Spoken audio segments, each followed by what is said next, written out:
नमस्कार, मैं हूं योगेश राणा और आइए बात करते हैं आज के अखबारों की। पहले पुष्कर सिंह धामी के नए ऐलान और फिर अखबारों की 5 खबरों पर नजर मार लेते हैं। इसके बाद बात को शुरू करेंगे। पुष्कर सिंह धामी ने उत्तराखंड के अफसरों को हिदायत देते हुए कहा है, ना तो मैं चैन से सोऊंगा और ना ही सोने दूंगा।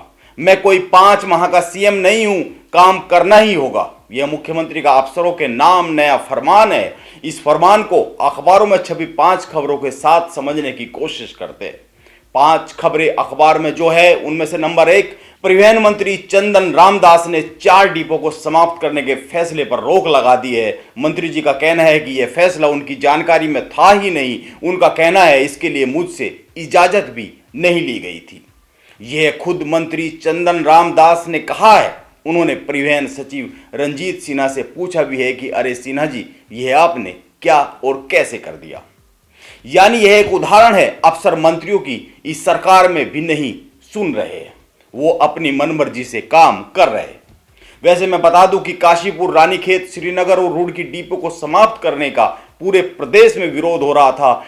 ये इन जिलों के जो विधायक है वो तो बहुत ज्यादा विरोध कर रहे थे और एक आरोप यह भी लग रहा था कि इन चारों जगह पर रोडवेज डिपो की जमीन बहुत ही मौके की है, बहुत ही महंगी है, जिस पर कई भूमाफियाओं की नजर बताई जा रही है। आइए दूसरी खबर की बात करते हैं। सहकारी बैंक भर्ती में अफसरों और नेताओं ने नियमों को ताक पर रखकर अपने घर वालों और परिचितों को नौकरी लगवा दी। यह खबर हिंदुस्तान और अमर उजाला 2 दिन से छाप रहे हैं। और अब तीसरी खबर की बात करते हैं। यह खबर अमर उजाला अखबार में छपी है। बाजपुर के अंतर्राष्ट्रीय धावक गुरमीत को पुरस्कार की राशि पाने के लिए हाईकोर्ट की शरण लेनी पड़ गई। 2016 से गुरमीत को खेल पुरस्कार की राशि, जो कि 5.5 लाख रुपए है, नहीं दी जा रही थी। कोर्ट की सख्ती के बाद हाईकोर्ट के समक्ष खेल निदेशालय के एक अफसर ने गुरमीत को पुरस्कार राशि का चेक दिया। चौथी खबर, यह खबर भी अमर उजाला में छपी है। बात 2016 की है।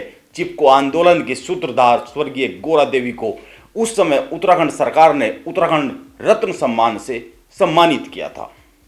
इस पुरस्कार के तहत प्रशस्ति पत्र और 5 लाख रुपए सम्मान स्वरूप प्रदान किए जाते हैं, लेकिन गोरा देवी के पुत्र चंद्र सिंह को तमाम भागदौड़ के बाद भी आज तक सम्मान की राशि नहीं मिली है। बात 2016 से अब तक की है।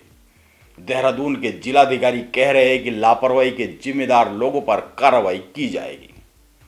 5वीं खबर, कैबिनेट मंत्री और ऋषिकेश से विधायक प्रेमचंद अग्रवाल को हाईकोर्ट ने एक नोटिस जारी किया है।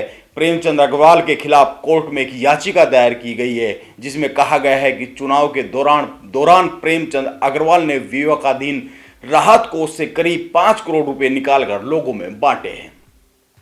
हाईकोर्ट ने 6 सप्ताह के भीतर प्रेमचंद अग्रवाल, भारत निर्वाचन आयोग, राज्य निर्वाचन आयोग, विधानसभा अध्यक्ष और जिलाधिकारी सहित सभी पक्षकारों से जवाब मांगा है। आपने ये 5 खबरें देख, सुन और समझ ली है। ये उत्तराखंड के अफसरों और नेताओं का हाल है और इन्हीं अफसरों को मुख्यमंत्री पुष्कर सिंह धामी कह रहे हैं कि वो ना तो सोएंगे और ना ही किसी को सोने देंगे। आपको याद होगा, एक बार प्रधानमंत्री नरेंद्र मोदी ने कहा था, ना खाऊंगा और ना ही खाने दूंगा। यानी पुष्कर सिंह धामी नरेंद्र मोदी के कदमों पर आगे बढ़ना चाह रहे हैं। यह इस बात से भी साबित होता है क्योंकि नरेंद्र मोदी खुद को देश का प्रथम चौकीदार बताते हैं और पुष्कर सिंह धामी खुद को प्रदेश का प्रथम सेवक बताते हैं। लेकिन सवाल यह है कि मुख्यमंत्री पुष्कर सिंह धामी पिछले 21 सालों से बेपटरी अफसरशाही और बेलगाम नेता बिरादरी को पटरी पर ला पाएंगे क्या? यह एक बड़ा सवाल है। वैसे तो वो हर दिन मेहनत करते हुए दिख रहे हैं और कहा जाता है उम्मीद रखनी चाहिए। इसीलिए हम भी उम्मीद रखते हैं, क्योंकि कम से कम 6 माह का इंतजार तो करना ही चाहिए। इसीलिए अखबारों को ध्यान से पढ़ते रहिए और देखते रहिए। इस तरह की खबरें कम होती है या फिर निरंतर आती रहती है। नमस्कार, आप बने रहे मेरे साथ।